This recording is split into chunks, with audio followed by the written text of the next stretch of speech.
Dogs and dog coats. Putting a jacket on your dog to take it for a walk is probably one of the most ridiculous things I've ever seen. Hi, my name's Charlie Dorburn. Welcome to More Dog on Dogs. I just want to have a quick conversation about dogs and jackets. Okay. Now in front of us here, we've got a drying jacket from Dog Robes. These are sort of toweling kind of jackets. You can see they've got More Dog Gun Dogs logo on them. We've used these for a number of years. And the other ones, we also like a Equifleece, which is more like actually like a little jumper that you put on the dog, which is a kind of fleecy material. I don't have any great opinions in terms of which one's better for drying your dog. I mean, this is a towel, feels like it might be better. This one sort of sits on them more snugly, but that's not the point of the video. The point of the video is if and when should your dog have a jacket on? I see people walking around with their dogs with jackets on. I saw someone at the game fair and they were like, oh, it's a cooling jacket. You're like, one, we're in the UK, okay? If it's that bloody hot, just stay at home with your dog. Don't bring it out to a game fair. And none of my dogs had a jacket on at the game fair and they were fine.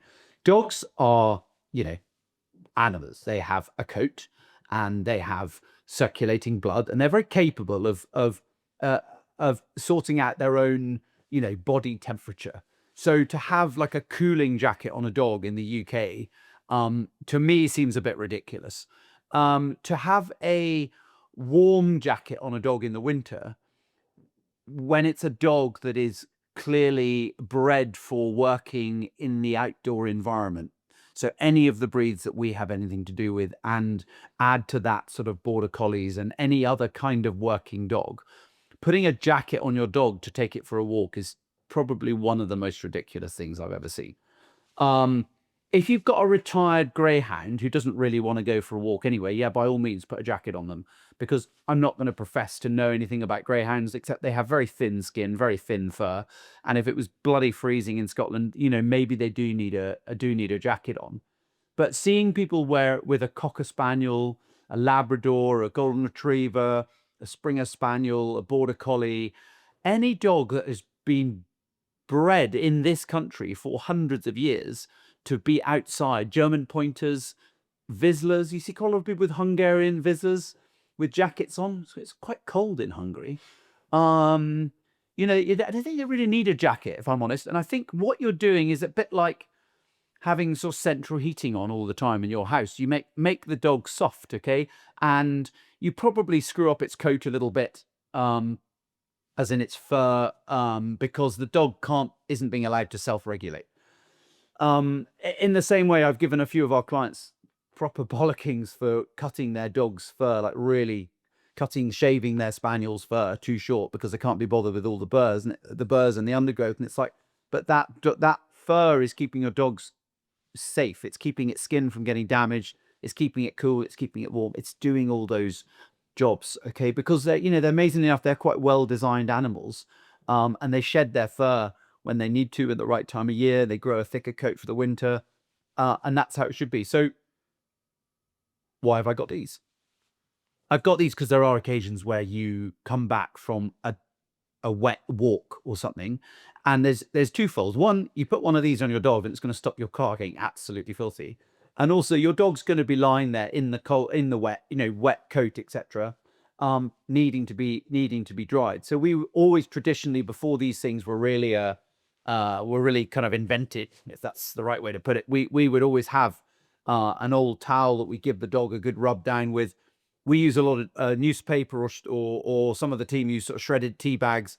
So the dog goes in and they've got something around them that sort of absorbs the damp so that they're not lying damp. We don't want that because that's obviously going to help them get arthritis and feel old very quickly. In the same way, we don't want to be damp and cold for extended periods of time.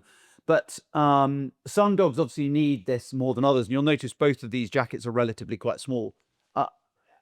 I can't honestly think of a time I've really put one of these on a Labrador for any great extended period of time. What I find is by the time you come back from a walk where the dog or out on a duck shoot or something and the dog's wet, by the time you actually walk back to the car, the Labrador's amazing natural coat and ability has just got rid of all that water and they're pretty dry and clean already. And they'll get in the car and They'll lick their legs, they'll lick their back, they'll lick each other, and very soon afterwards they're dry. Spaniels are a bit different.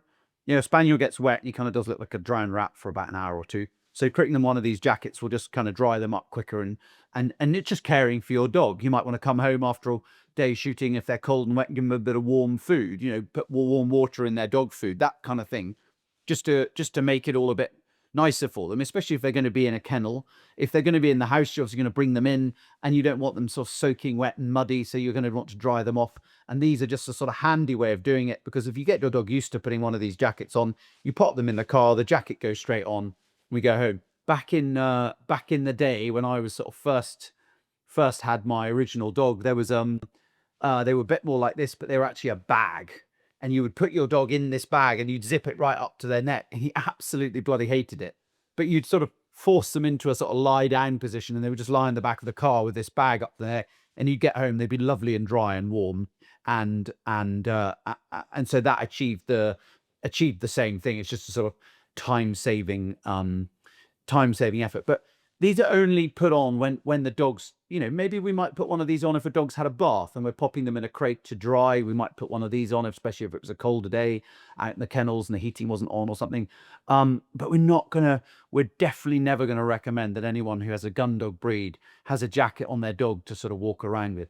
And when Joe said I was going to do this video, he said, if you've got any little sort of anecdotes, because I generally have a story about something, we had a lady up here once, and I can't remember whether she had a Vizsla or a German Shorthair Pointer, but it was an HPR with a short coat. And halfway through the dog lesson, it was raining, and halfway through the lesson, she asked if she'd go back to her car to change the dog's jacket, because the dog had a jacket on, and she wanted to change the jacket because the dog was getting wet. Meanwhile, her two children, who were probably 10 and 12, were absolutely freezing, didn't have a proper jacket, and were being forced out during the gun dog lesson to watch while their dog. So while the mum went back to the car with the dog, changed the dog's jacket, the children are left standing with me in the field going, oh, it's so cold, and I just want to be at home playing on my computer. So I think she had her priorities. I mean, a lot of you might agree that actually the fact she took after her dog better than her children. You may think that's great. I think she had her priorities a little bit skewed. So there's a sort of level-headed, sensible balance, as with all of the videos and all the stuff we think about and we do and the way we manage our dogs.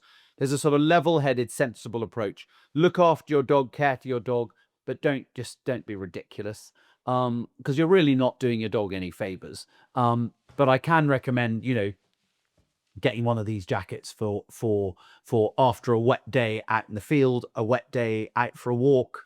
As much to kind of warm the dog up as it is to keep your car and your house clean. Remember, you get out what you put in. Thank you all for watching, and we'll see you next time.